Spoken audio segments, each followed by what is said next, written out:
Ju, Presidenti e Republikës Kosovës, shkelqësia juaj, Zotri Beram Begaj, Presidenti e Republikës Shqipërisë, e nderuar kryetare e Kuvendit të Republikës Kosovës, zonja Albulena Haxhiu, i nderuar Basarifat, të nderuar deputet të Kuvendit të Republikës së Legjislaturës së 10, zëvendës kryeministër dhe ministrat të qeverisë, të nderuar ambasador dhe miq të tjerë ndërkombëtar, të nderuara familje të dëshmorëve, invalid dhe veteran të UÇK-s, drejtues e përfaqësues të institucioneve të shtetit, klerik fetar, të dashur qytetarë të Republikës, të nderuar të pranishëm, zonja dhe zotëri, 18 vjet më parë, data e sotme ju shtua kalendarit ton kombëtar. Krahas 2 marsit të Kuvendit të Lezhës, 5, 6 e 7 marsit të betejës heroike të familjes Jashari, 11 marsit të demonstratave studentëve, 10 qershorit të lidhjes Prizrenit, 12 qershorit të çlirimit të Kosovës, 2 korrikut të deklaratës kushtetuese, 7 shtatorit të Kushtetutës Kaçanikut, 22 nëntorit të Kongresit të Alfabetit dhe 28 nëntorit ditës së flamurit. Kjo sepse me 17 shkurt, me shpalljen e pavarësisë Republikës sonë, u arrit një shkallë tjetër e lartë në përfaqësimin ton në Ballkan dhe në Evropë. Dita e sotme është ditë për kujtimi për të gjithë ata burra, gra e fëmijë që flijuan shumë çka e gjithçka për Republikën e Kosovës. Aktivistët e luftëtarët që u përpoqën për jetësimin e Republikës, së paku që nga viti 1968 e këtej, ndoshta nuk kanë pasur të gjithë të njëjtin përftyrim e vizion se si do të ishte Republika, por ata kishin të njëjtën dëshirë për liri. Republika në radhë të parë është institucion i lirisë, shprehje e sovranitetit mjet për zhvillim. Prandaj, kur vjen fjala te Republika dhe sovraniteti, ne nuk mund të lëshojmë pe, sepse nuk bëjmë dot kompromis me lirinë dhe me zhvillimin. Ne i kujtojmë përftyrimet dhe vizionet e parealizuara të aktivistëve dhe të luftëtarëve që e kanë dëshiruar Republikën, sepse pas sakrificën e tyre nuk do ta kishim shtetin ton dhe mua ato na frymëzojnë e na orientojnë për ta forcuar edhe më shumë atë. Ne kujtojmë sot qëndresën paqësore të viteve 1990 dhe ne kujtojmë sot ushtrinë çlirimtare të Kosovës. Ne përkulemi me nderim para dëshmorëve dhe përpiqemi që ta ruajmë dhe ta lartësojmë Republikën tonë edhe në emrin e tyre. Ndërsa kujtojmë datën e shpalljes së Republikës, brengosemi që krerë të ushtrisë shqiptare të Kosovës e të Republikës Kosovës po akuzohen padrejtisht sepse ata guxuan të marrin armët për liri kundër shtypjes një shekullore dhe kundër një regjimi gjenocidal. Akuzat e prokurorisë speciale në Hag për krime kundër njerëzimit nuk qëndrojnë. Ato nuk marrin parasysh kontekstin historik e politik të luftës sonë çlirimtare, së cilës ja detyrojmë lirinë e sotme. Krime kundër njerëzimit ndaj popullatës civile shqiptare ka kryer Serbia e Miloševićit. Kërcënim për përsëritjen e tyre është sot Serbia e Vučićit. Barazimi mes krerëve të UÇK-s dhe një regjimi gjenocidal është i paqëndrueshëm dhe i papranueshëm për ne. Të nderuar të pranishëm, Republika nuk lëshon pe kur është çështje e sovranitetit shtetëror, integritetit territorial dhe demokracisë popullore. Demokracia është edhe burim, edhe shprehje e sovranitetit Kosovës, ku përveç shqiptarëve, kushtetuta jonë njeh serbët, turqit, bosnjakët, romët, ashkalit, egjiptianët, goranët. Të gjithë janë pjesë e popullit Kosovës dhe marrin pjesë në zgjedhjet demokratike, në institucionet zyrtare dhe në jetesën e përbashkët, duke respektuar ligjin dhe të drejtat e njëri tjetrit. Zgjedhjet e fundit demokratike, pas një ngërçe disa mujor në Kuvend, treguan edhe një herë vlerën e demokracisë, të zgjedhjeve të lira e të ndershme. Republika nuk detyrohet së jashtme me imponim e dhunë, por ndërtohet së brendshme me punën tonë të përbashkët.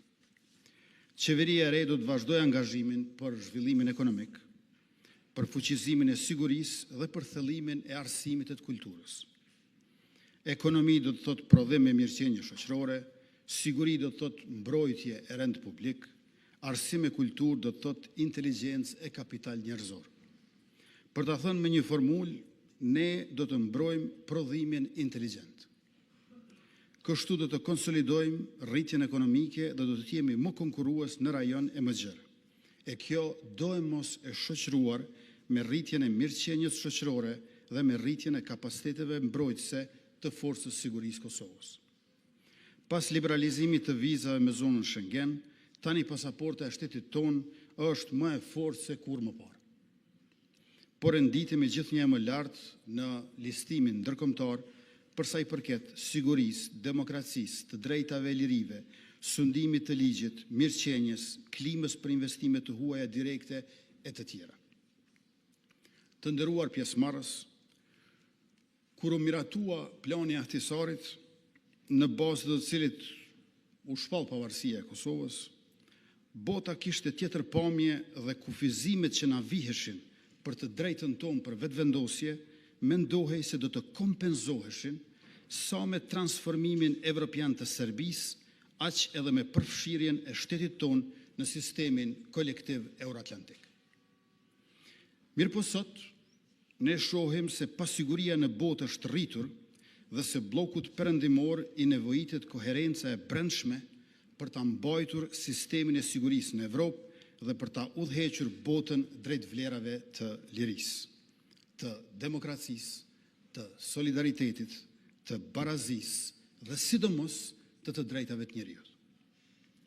Ndryshimet në mjedisin ndërkombëtar janë të pashmangshme dhe ndonjëherë të paparashikueshme.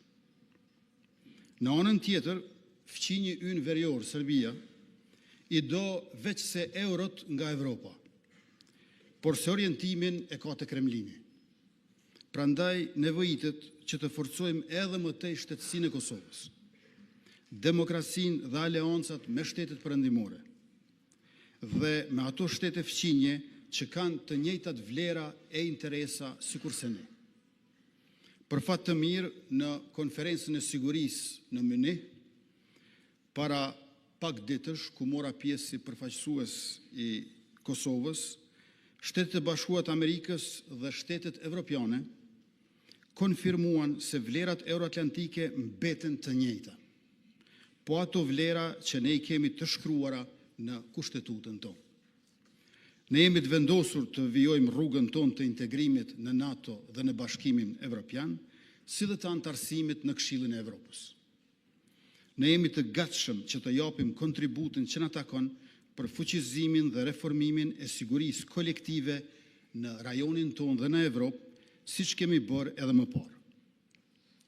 Për këtë do të vijojmë të mbështetemi të Shtetet e Bashkuara të Amerikës, të Gjermania, të Britania e Madhe, të Turqia, Franca e Italia, Kanadaja e Japonia.